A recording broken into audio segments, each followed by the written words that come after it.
What's up, Get Better Basketball community? I'm Coach DeMarco, and this is Focus. In today's episode, I'm going to share with you a really simple action that's one of my favorites that I call Chicago. It's an action that Duke University used against Alabama in the Elite Eight to get an easy basket. I noted here, Zoom, because now a lot of people are calling this Zoom action. I learned it as Chicago. Whatever you want to call it, it's a great set that I know will work well for your team. So Duke starts in a 5-out look, and the 1 is going to come down and pass over to 5, who's going to be the dribble handoff person. Chicago is going to always be a pin down into a dribble handoff. So this player, this 3 player, is always going to come down and set that pin down, and this player is always going to be the dribble handoff player. You could run this from a bunch of different looks. Loyola Chicago used it to perfection when they made a deep run in the tournament, and I'll share a link to my web clinic on the Chicago series and advanced actions like staggered Chicago that you can also use off of it. I'll put that in the description down below. So here is the basic action. You're going to get this pin down for this player that's going to come off the pin down, obviously with their defender on their hip, and then 5 could dribble at, they could just hand it.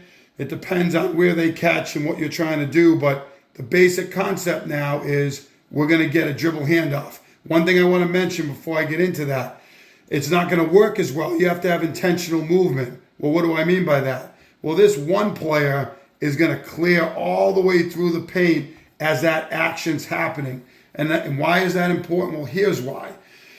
As he clears through the paint and ends up in this corner, I'm just going to bump this 2-player up a little bit. I'm going to have 3 setting the screen. I'm going to have the 2-player coming up for it. And 1 ends up in that corner. They're moving through the paint as this is happening, and they're pulling their defender out with them out to this corner area. So it's happening, and timing is so important. I've said this in other plays I've shared recently.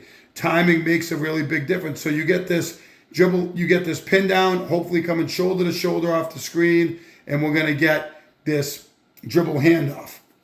As 5 executes that dribble handoff, and 2 is going to get downhill, 5 is going to roll to the basket, and 2 is going to hit them for an easy basket. Now, 1 just cleared through, so their defender wasn't able to recover. 3 hit set the screen, happens very quickly.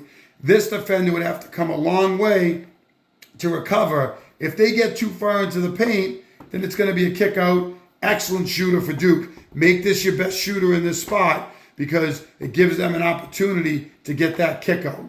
All right? And if they do get it, they'll knock down the shot, but that's a long way to go.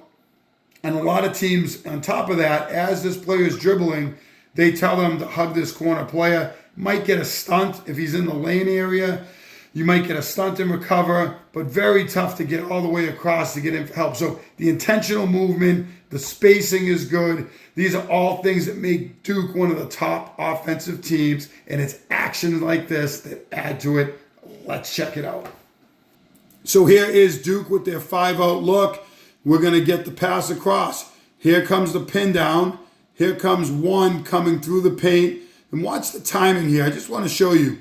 So as he gets through, and he's kind of like, he's not sprinting necessarily to get the ball. I mean, he could if that player overplays it, but he's kind of occupying his defender to clear out. So as that dribble handoff's coming, he's clearing out that defender who's going to stay with him as the ball is on that side of the floor.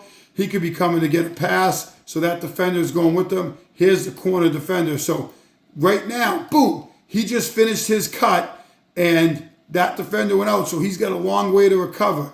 This is the player that set the screen over here, his defender. And here is really 1 guy trying to play 2 because Duke has, I'd call this maybe a small advantage. He's maybe got a shoulder and a hip up on him as he turns the corner here and gets downhill. Now he's going to read this next level defender. As he gets into the paint, he's going to look. If that defender steps in, which he does, it's a lob up for a dunk. This defender comes in too far, it's a kick out. this defender came in too far. So he's got to make this read and really be good at making the decisions. Decision making is such a key. Duke makes the right one here, and they get a dunk. Let's take a look at this one more time at full speed. Pin down, dribble, handoff, one of the most popular actions in the game, and you can see why. Chicago action almost always creates an advantage. And the one other thing I want to mention is if this defender comes underneath, this player can spot up and knock down the three. They come over the top. If they came underneath these screens, both of them, then this player could spot up somewhere in that area. Very rarely does that happen. Some teams try to bump switch it, which is very difficult. A lot of teams come over the top, and it creates that advantage we saw with the defender's on his hip. He gets downhill into the paint, and now he's reading this defender. If this defender steps to him, he lobs it up, and these other defenders come in. It's a kick out for a three. It's a great action. You can set up a small-sided game like this, a 3-versus-3 Chicago game where you initiate it with the dribble hand, pin down to the dribble handoff to teach decision making. You can also run this action from other looks as well. Simple concept. You can see why many teams use it. Again, I'm going to drop a link in the description below to my Coach Tube series video on Chicago and advanced Chicago actions. Check that out. If you like this video, then make sure you hit that like button down below, turn on your notifications, and subscribe to Give It Up Basketball on YouTube for more great video breakdowns each and every week. As always, get better every day.